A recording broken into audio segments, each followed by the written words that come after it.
आदि हमारे लिए बड़े गौरव का पल है कि उत्तर प्रदेश के लोक सेवा आयोग के यूपीपीसीएस के रिजल्ट आ चुके हैं और उसमें बुलंदशहर जिले के हमारे समाज लोधी समाज से नम्रता सिंह जो थर्ड पोजीशन आई हैं और हम उनके साथ में जुड़े हुए हैं और परिवार के साथ में। सबसे पहले हम उनके पेरेंट्स से जानेंगे कि किस तरीके से उन्होंने परवरिश की, कैसे अपने बच्चे को तैयार किया, जिससे जो लोधी समाज में कहीं ना कहीं एक जागृति पैदा हो और जो स्टूडेंट यूपीपीसीएस या यूपीएससी करना चाहते हैं तो वो किस तरीके से उनका मार्गदर्शन हो। और हमारे साथ में अमरपाल जी भी जुड़े हुए हैं और नम्रता सिंह लोधी जी भी हैं, तो उनसे थोड़े से क्षेत्र के बच्चों का मार्गदर्शन हो, उस पर्पज़ से हम जानेंगे कि पेरेंट्स को किस तरीके से तैयारी करनी चाहिए कि अपने बच्चों को ऐसे बड़े बड़े एग्जामों की तरफ आकर्षित किया जाए या उनको लगाया जाए।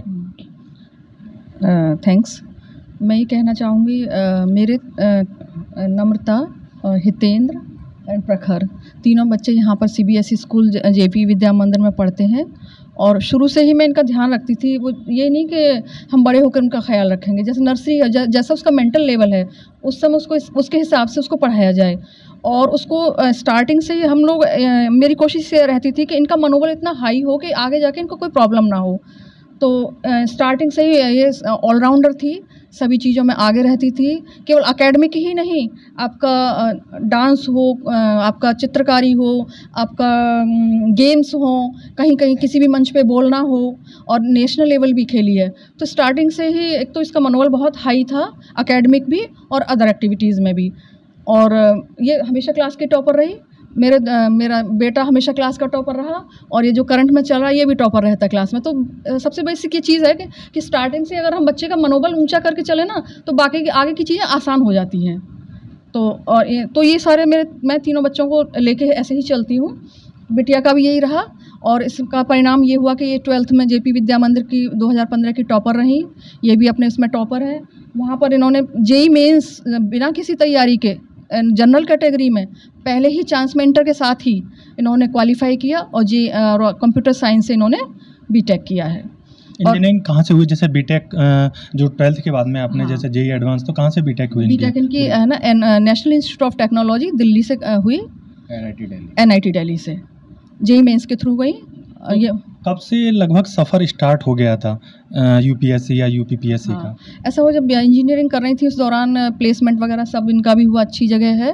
तो हमारा भी मन था और ख़ास तौर से बच्चे का तो होना ही चाहिए क्योंकि हम ज़बरदस्ती प्रिपेयर नहीं कर सकते। तो इनका अपना मन हुआ कि मैं समाज से जुड़ना चाहती हूँ, समाज के लिए पैसा तो कमा सकते हैं तो समाज से जुड़ना है या जैसे भी है। तो इनका था कि देश सेवा के हिसाब से इन्होंने अपना निर्णय लिया। एज ए पेरेंट्स के रूप में आप क्या चाहेंगी कि जो स्टूडेंट तैयारी कर रहे हैं, चाहे जो लोधी समाज के जो बच्चे हैं और ख़ासकर ये क्षेत्र में कहीं अभी भी पिछड़ापन हम देखते हैं, तो क्या संदेश देंगे जो स्टूडेंट हैं और उनके पेरेंट्स को कि किस तरीके से बच्चों को तैयार किया जाए? बच्चों को मैं यही कहूँगी कि मैं बच्चों की पढ़ाई पर शुरू से ही ध्यान दें, तो आगे भी उनके लिए राह आसान हो जाती है, ये कहना चाहूँगी। तो आपको नम्रता जी बहुत बहुत बधाई, क्योंकि आपने तीसरा रैंक, अगर देखा जाए क्षेत्र में ये बहुत बड़ी रैंक है और क्षेत्र से अभी तक बहुत ही कम स्टूडेंट देखने को मिले हैं। शायद अगर हम देखते हैं तो पहला ही हम इधर अनूपशहर या अपने क्षेत्र में देख रहे हैं। तो सबसे पहले आपको बहुत बहुत बधाई। Thank you very much. तो आपने कब से ये सफ़र तय किया कि मुझे यूपीएससी या यूपीपीएससी करना है, या पेरेंट्स की वजह से किया या आपका भी मन था? देखिए, मैं पेरेंट्स की वजह से शायद ही कोई डिसीज़न लेती हूँ। मुझे बचपन से ही मैंने अपने मम्मी पापा को बस एक गाइड की तरह देखा है। डिसीजंस हमेशा से मेरे ही रहे थे, इन्होंने बस सपोर्ट किया था। जैसे मैं अगर आपको एक बात बताती हूँ, 12th क्लास थी तो बहुत इंपॉर्टेंट होती है 12th क्लास, और मैं काफ़ी सीरियस रहती थी। एकेडमिकली मैं हमेशा से अच्छी थी, लेकिन उसी दौरान मैं हैंडबॉल भी खेलती थी। तो हैंडबॉल का एक जोनल कंपटीशन होता है जिसमें सीबीएसई के एक पूरे जोन में से स्कूल से बच्चे आते हैं और उसमें हैंडबॉल खेलते हैं। तो उसमें मुझे पार्टिसिपेट करना था। मेरे सारे टीचर्स ने मना कर दिया था, बोला था इस बार तुम्हें 12th पे फोकस करना है, मत करो। और मेरा बिल्कुल भी मन नहीं कर रहा था कि मैं कैसे फोकस करूँगी मैं पढ़ाई पे, मुझे तो जाके खेलना है। और काफ़ी टाइम निकल गया, मैं बहुत ज़्यादा असमंजस में थी। फिर मैंने अपनी मम्मी को बताया कि मुझे तो खेलना ही है, और फिर मम्मी ने कहा जो तेरा मन हो वो करना। फिर मैंने उसी साल 2 महीने अक्टूबर नवंबर के पूरे खेल में दिए थे। सीबीएसई के एग्ज़ाम होते हैं मार्च में, उसके बाद टाइम बिल्कुल बहुत ही कम बचा था। फिर मैंने उस टाइम पे पढ़ाई करी और 97.2% आई मेरी, और ज़िले को टॉप किया था मैंने। तो मैं इससे ये बताऊंगी कि हमारे जो चीज़ें होती हैं हमें सब साथ में लेके चलनी होती है और अपने आप पे भरोसा करना चाहिए। आपके आसपास के लोग बहुत कुछ बोलते हैं कि नहीं होगा या होगा, ये कोई और डिसाइड नहीं कर सकता। तो मैं हमेशा से अपने डिसीजंस लेती थी। तो ये यूपीएससी में भी मैंने अपना खुद ही डिसीज़न लिया था और मैं देखती थी कि मेरे साथ वाले जितने भी लोग हैं जिन्होंने प्लेसमेंट ले लिया है वो बहुत आगे बढ़ गए हैं, लेकिन उसके बाद भी मैं अपने मोरल को कभी डाउन नहीं करती थी। मैं यूपीएससी में 2 बार नहीं दे पाई, बिल्कुल लास्ट में जाके अटक जाती थी इंटरव्यू के बाद। तो उसके बाद भी मैंने सोचा चलो यूपीपीसीएस दिया जाए और इसमें मेरी 3 रैंक आई है। तो मैं बस यही कहूँगी कि असफलताएँ मिलती हैं रास्ते में, उनको आप किस तरह से हैंडल करते हैं वो डिटरमाइन करता है कि आपको लास्ट में आपको क्या मिलता है। तो बस यही संदेश है मेरा कि आप लगे रहिए और जो भी निराशाएं रास्ते में आ रही हैं उनका सामना कीजिए। आप कोशिश कीजिए कि उस जो छोटा पीरियड होता है डिसअपॉइंटमेंट का, उसको जितना छोटा कर सको उतना छोटा करो। जैसे हिंदी मीडियम और इंग्लिश मीडियम से जो बच्चे तैयारी करते हैं, तो हिंदी मीडियम का कितना फ़र्क पड़ता है यूपीएससी या पीसीएस के एग्ज़ामों में, या इंग्लिश मीडियम में मतलब बच्चे अच्छा कर पाते हैं? क्या आपका मानना है इसका? देखिए, सारी लैंग्वेजेस जितनी भी यूपीएससी ने दी हुई है उसमें आप एग्ज़ाम देकर आप एग्ज़ाम को टॉप भी कर सकते हैं और ऐसा हुआ भी है। इस बार भी शायद यूपीएससी में जो 18वीं रैंक आई है रवि कुमार सिहाग, उनका भी शायद हिंदी मीडियम था। लेकिन हाँ, ये एक प्रॉब्लम रहती है कि हिंदी मीडियम में थोड़ा मैटर कम अवेलेबल हो जाता है, लेकिन आजकल तो जब डिजिटल मीडिया आ गए हैं, ऑनलाइन रिसोर्सेज हैं, तो वो भी कमी अब धीरे धीरे दूर हो रही है। तो ऐसा कुछ नहीं है कि आपको इंग्लिश मीडियम में देने के लिए आपको पहले इंग्लिश पढ़नी पड़ेगी और फिर आप यूपीएससी में आए। अगर आपका हिंदी मीडियम है तो आप वहाँ से भी दे सकते हैं और काफ़ी लोग ऐसा कर रहे हैं। मेरे जानने में भी काफ़ी लोग कर रहे हैं और वो सफल होंगे जिस तरह से वो पढ़ाई करते हैं। जब यूपीपीसीएस का या यूपीएससी का जब सफ़र चल रहा होगा तो आपका मॉरल डाउन होता होगा, तो कहाँ से इंस्पिरेशन मिलता था? देखिए, मैं ज़्यादा इंस्पिरेशन बहुत बड़े लोगों से नहीं लेती, क्योंकि उनको देख के फिर हमें अपनी कमियां दिखती है कि हाँ, ये तो इतने बड़े हैं, अरे हम पे तो इतना कोई पोटेंशियल है नहीं। क्योंकि हम उस फेज़ में होते हैं जब आप उस पोटेंशियल को दिखा ही नहीं सकते हो। ठीक है, मैं अब घर पे बैठ के शायद बोल भी नहीं पाती कि मैं कैसे बोल पाऊँगी अब। तो लेकिन मैं इंस्पिरेशन जब लेती थी, मैं उन लोगों से लेती थी जिनको मैं देखती थी कि उनके पास कुछ भी नहीं है, लेकिन उसके बाद भी वो रोज़ इतनी ज़्यादा मेहनत करते हैं, उसके बाद भी वो अपना जीवन यापन करते हैं, उसके बाद भी वो खुश रहने की कोशिश करते हैं। तो उनको देख के लगता था कि शायद कभी मैं भी इतनी मेहनत करूँगी तो कुछ ना कुछ तो मिल ही जाएगा। तो आपके रोल मॉडल देखा जाए तो वो मेहनतकश मजदूर और वो किसान हैं। हाँ जी, मुझे इन्हीं लोगों से इंस्पिरेशन मिलती है। हमारे साथ में अमरपाल जी भी हैं जो लगातार मार्गदर्शन करते रहते हैं और पूरे देखा जाए अगर मानो राजस्थान, मध्य प्रदेश, उत्तर प्रदेश में लगातार शिक्षा के बारे में बात करते रहते हैं। और ये देखिए कि कल अभी रिजल्ट आया है और सर आज हैं, तो सर क्या आपको लगता है कि इस समय चेतनता समाज में बढ़ रही है? सर बहुत बहुत धन्यवाद कृष्णा। सबसे पहले तो मैं नम्रता जी को बहुत बहुत बधाई दूंगा और साथ ही साथ उनका जो परिवार है, उनके जो रिश्तेदार हैं और उनके जो भी नज़दीकी लोग हैं, उन सबको मेरी ओर से बहुत बहुत बधाई और साथ ही साथ समाज को बहुत बहुत बधाई कि हमारे समाज का उन्होंने नाम रोशन किया है और ये पूरे प्रदेश में तृतीय स्थान जो संभवतः इतिहास है, इससे पहले ऐसा कभी नहीं हुआ। और जहाँ तक महिलाओं की बात है, महिलाओं में ये प्रथम सफलता है हमारे समाज में कि कोई हमारे समाज की बच्ची डायरेक्ट एसडीएम बनी है पीसीएस के थ्रू। तो मैं उसके लिए बहुत बहुत इनको बधाई देता हूँ। और चेतना का जो स्तर आपने कहा, आप देख ही रहे हैं कि जिस क्षेत्र में हम सोचते थे कि सूखा है, वहाँ से हमारे समाज के बच्चे सिविल सर्विसेज में या इंजीनियरिंग सर्विसेज में या फिर जो टीचिंग्स हैं, मेडिकल है, सभी जगह पे जा रहे हैं। और इनके जो एक भाई हैं वो इज़ अ क्वालिफाइड इंजीनियर।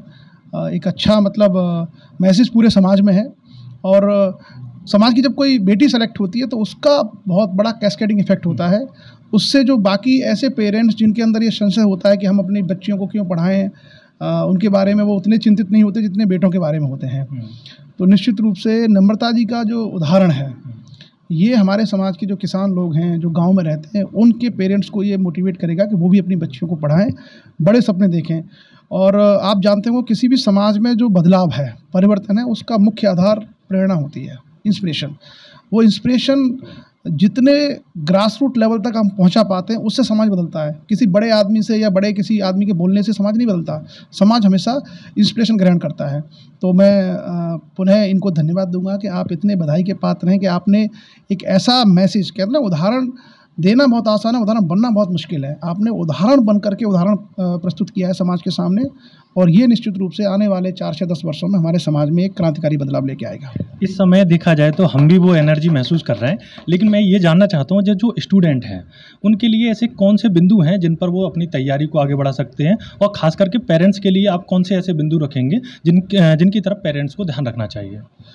देखिए, स्टूडेंट्स के बारे में नम्रता जी ने काफ़ी बातें कही हैं तैयारी के क्रम में। मेरा पेरेंट्स के लिए एक सुझाव ये होगा कि अपने बच्चों पर विश्वास करना सीखें। इनकी जो माता जी हैं प्रोफेसर चंद्रावती जी, उन्होंने विश्वास किया कि मेरी बेटी कुछ कर सकती है। हमारे जो पेरेंट्स हैं उनमें अभी भी बहुत सारी जो ट्रेडिशनल जो विचारधारा भरी हुई है कि हमारा बच्चा नहीं कर सकता, हमारी बच्ची नहीं कर सकती है। तो मेरा अभिभावकों के लिए, माता पिता के लिए एक बड़ा संदेश ये है कि वो अपने बच्चों में विश्वास पैदा करें कि हाँ, आप भी कर सकते हो, और उसके लिए जो समर्पित कर सकते हैं वो पैसे से, समय से, संसाधनों से उस बच्चों को दें। और दूसरा, स्टूडेंट्स की बात है तो हम लोग बहुत सारे सेमिनार के माध्यम से बच्चों को गाइड करते हैं। आप अपना एम तय करिए और हार्ड वर्क करिए। हम लोग किसान समाज से आते हैं, 15-15, 16-16 घंटे खेतों में काम करते हैं। अभी देखिए गेहूं कटाई हो रही है, अभी आप निकल के जाएंगे वापस तो आपको लोग गेहूं काटते मिलेंगे, हमारे समाज के लोग। कितनी भी गर्मी हो हम काम कर रहे हैं। तो मेरा ये कहना है कि जब इतना काम हम खेतों में कर सकते हैं तो क्या हम 4-6 घंटे बैठ के पढ़ नहीं सकते? ज़्यादा आसान है। पंखे में बैठ के पढ़ सकते हैं, रूम में बैठ के पढ़ सकते हैं, सूरज की तपस्या बच सकते हैं। ये जिस दिन हमारा समाज सीख जाएगा कि हम अपने बच्चों को मेहनत मजदूरी के बजाय शिक्षा में मेहनत करा दें, तो उस दिन आपका समाज बदल जाएगा। और यही मेरा बच्चों के लिए संदेश है कि वो इस चीज़ को ग्रहण करें। इनके बारे में लोगों को पता भी नहीं होगा यहाँ पे कहाँ रहती हैं, ये पढ़ते ही नहीं, और सेल्फ स्टडी की है। इस एरिया में बहुत सारे बच्चे हैं, तो इनसे मिलें, सीखें कि भाई किस तरीके से हम अपनी तैयारी करें। और जिस दिन हमारे समाज के बच्चों के पास ये अवेयरनेस, ये गाइडेंस मिलेगी, निश्चित रूप से समाज आगे बढ़ेगा। जैसे आप सर 2 लोग खड़े हुए हैं, मैं ये जानना चाहता हूँ सर कि जो बच्चे हैं वो उनको ऐसा लगता है कि यूपीएससी या यूपीपीसीएस बहुत कठिन है, ये हमारे बस की बात नहीं है, हमारे बस से बाहर की बात है, तो उन लोगों को क्या कहेंगे सर? देखिए, परसेप्शन जो लोगों के बीच में बना हुआ है वो सिर्फ पोजीशन का है। आप किसी टीचर से आसानी से मिल लेते हैं, किसी पुलिस वाले से आसानी से मिल सकते हैं, वकील से आसानी से मिल सकते हैं, डॉक्टर से आसानी से मिल लेते हैं। जो ऑफिसर हैं या बड़े मिनिस्टर वो हैं, उनसे मिलने में थोड़ा सा लोगों को सुविधा नहीं होती है, बड़ा मुश्किल से मिल पाते हैं। तो ये परसेप्शन लोगों के दिमाग में बना हुआ है कि बहुत बड़ी चीज़ है, जबकि मेरा मानना है ऐसा नहीं है। मैं ये मानता हूँ कि सिविल सेवा जैसे एग्ज़ाम, चाहे पीसीएस के एग्ज़ाम हो, चाहे यूपीएससी की हो, ये ज़्यादा आसान है, क्योंकि इसमें आपसे जनरल लेवल की चीज़ें पूछी जाती हैं। पूरे 80% एग्ज़ाम केवल जनरल अवेयरनेस का है। जबकि आप आईआईटी में जाएंगे या मेडिकल की तैयारी करेंगे या सीए की तैयारी करेंगे तो बहुत मेहनत लगती है। आप किसी बच्चे को आप मेडिकल की तैयारी कराइए, उसको न जाने कितनी किताबें रटनी पड़ती हैं, इतने टफ उस टर्मिनोलॉजी होती है जो बहुत सारे बच्चों को याद भी नहीं होती है। लेकिन यूपीएससी में या पीसीएस में बड़े जनरल नेचर के सवाल आते हैं। जैसे आज मान लीजिए हम यहाँ खड़े हैं, ग्रामीण क्षेत्रों में बढ़ती हुई असमानता, कि कुछ लोग बहुत अमीर हो रहे हैं, कुछ लोग बहुत गरीब हो रहे हैं, इसके पीछे क्या कारण है? ये जनरल नेचर का सवाल है। ये पीसीएस और आईएएस में सवाल इस तरीके से पूछे जाते हैं, इसके बहुत सारे आंसर हो सकते हैं। लेकिन अगर आप तार्किक आंसर इसका लिख देंगे तो आपको मार्क्स मिल जाएंगे और आपका सिलेक्शन हो जाएगा। It is all about your attitude, कि किस तरीके से आप चीज़ों को सोचते हैं। और ये भ्रम जो है हम समाज के लोगों के अंदर से निकालना चाहते हैं कि पीसीएस और आईएएस को हुआ ना बनाएं। ये सबसे आसान परीक्षाओं में से एक है। हाँ, आपको मेहनत थोड़ी ज़्यादा करनी है क्योंकि सिलेबस बड़ा है, बाकी ऐसा नहीं है कि कोई बहुत मुश्किल चीज़ है। नम्रता ने यहाँ रहते हुए तैयारी की है, घर पर रहते हुए, और घर पर रहते हुए आप देखिए 3rd रैंक, मतलब यूपी टॉपर्स में इनका नाम है। क्यों? मेहनत के दम पर। इनको पता है सारी चीज़ें। अगर बहुत मुश्किल चीज़ होती तो हो सकता है इनको दिल्ली या बाहर ही रहना पड़ता, लेकिन इन्होंने घर पर रह के किया है। तो समाज के लोगों के लिए जो एक परसेप्शन बनाया हुआ है कि ये बहुत मुश्किल चीज़ें हैं, मैं इसको बिल्कुल नहीं मानता। सबसे आसान चीज़ों में से एक है, अगर हम अपने बच्चों को गाइड कर पाएँ। मेहनत करना आपके हाथ में है, और मेहनत पेरेंट्स कर रहे हैं, केवल बच्चों को मेहनत करना सिखाएं। यूपीपीसीएस और यूपीएससी का जो डर है उसको कैसे कम करें? सर ने तो बताया, आपका क्या मानना है? हाँ, मेरा भी यही मानना है। देखिए, सबसे पहले जो डर लग जाता है वो देखने को लगता है कि यूपीएससी में 10 लाख एप्लीकेशंस फाइल हुई हैं। ये सबसे बड़ा डर लग जाता है कि इतने लोगों में से हम कहाँ आएंगे, हम तो एक ही हैं। तो उसमें मैं सबसे पहले ये कहूँगी, 10 लाख में से कम आधे जो होते हैं लोग वो एग्ज़ाम ही नहीं देते प्रीलिम्स में। जब भी अगर आप प्रीलिम्स देखोगे तो वहाँ पे आधी सीट्स आपको खाली मिलेंगी। तो उसमें से 5 लाख का कंपटीशन तो पहले ही चला गया। उनमें से 5 लाख जो बचे हुए हैं उनमें वो लोग होते हैं जो कुछ लोग जो बिल्कुल भी सीरियस तैयारी करके नहीं आते, वो बैठते इसलिए कि अगर निकल गया तो देखेंगे आगे क्या करना है। तो उसमें से भी बहुत ही कम % होते हैं लोग, 50,000 के आसपास ही मान लीजिए, जो थोड़ा सीरियस होकर पढ़ के आए हैं। उनमें से 10,000 का सिलेक्शन हो जाता है मेंस के लिए। तो अब जब आप 10,000 में से लिख रहे हो तो ये थोड़े से सीरियस कैंडिडेट्स होते हैं। तो इनमें से जो सिलेक्शन होता है मेंस, सबसे ज़्यादा जो सीरियस कैंडिडेट्स मेंस में बैठते हैं, और यहाँ पर आपका नॉलेज लेवल जो होता है वो एकदम सेम सा ही होता है। और यहाँ पे आपकी प्रैक्टिस पे मैटर करता है कि आपका नेम इंटरव्यू के लिए आएगा या नहीं आएगा। तो यहाँ पे आपको क्या करना है, आपको कुछ नहीं करना, आपको घर पे बैठ के बस लिखना है। तो आप 24 घंटे में से अगर आप 6 घंटे भी लिख रहे हो रोज़, तो आपका मेंस भी क्लियर हो जाएगा। और उसके बाद इंटरव्यू आता है। इंटरव्यू में भी आपकी नॉलेज नहीं टेस्ट होती है, पर्सनालिटी टेस्ट होती है।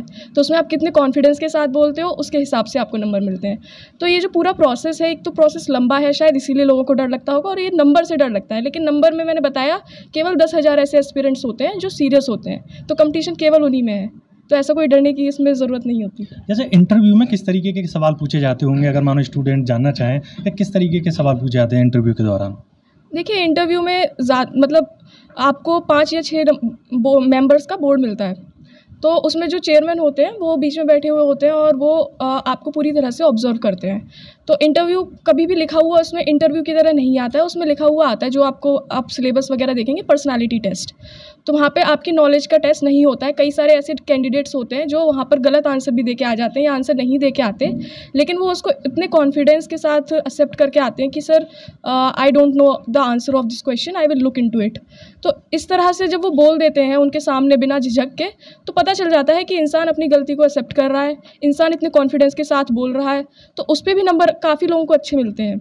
तो इंटरव्यू तो काफ़ी अच्छा रहता है अगर आप थोड़े से बस अपनी नर्वसनेस को थोड़ा कम करें, थोड़ा सा फ्रेंडली बोलें उनसे, और एज अ डिस्कशन लें।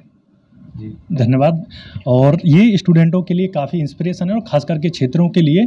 और यदि जैसे अगर सेमिनार गाइड की तरह अलग अलग सेमिनार होते रहते हैं, सर भी आते रहते हैं, हम कोशिश करेंगे नम्रता जी भी आएँ, और जहाँ पर खासकर स्टूडेंट हों वो इनको सुने। और आप ज़्यादातर अपनी शिक्षा पर ध्यान दें, और ऐसा नहीं है कि यूपीएससी या यूपीपीसीएस को हम नहीं कर सकते, हम उसको कर सकते हैं। सर ने जैसे बताया, और सारी बातें सर ने और मैम ने कंप्लीट कर दी हैं। मैं कृष्णा राष्ट्रवादी आपके साथ जुड़ा रहूँगा। आप सचेत रहें, जागरूक बनें, और अपनी शिक्षा पर ध्यान दें। धन्यवाद।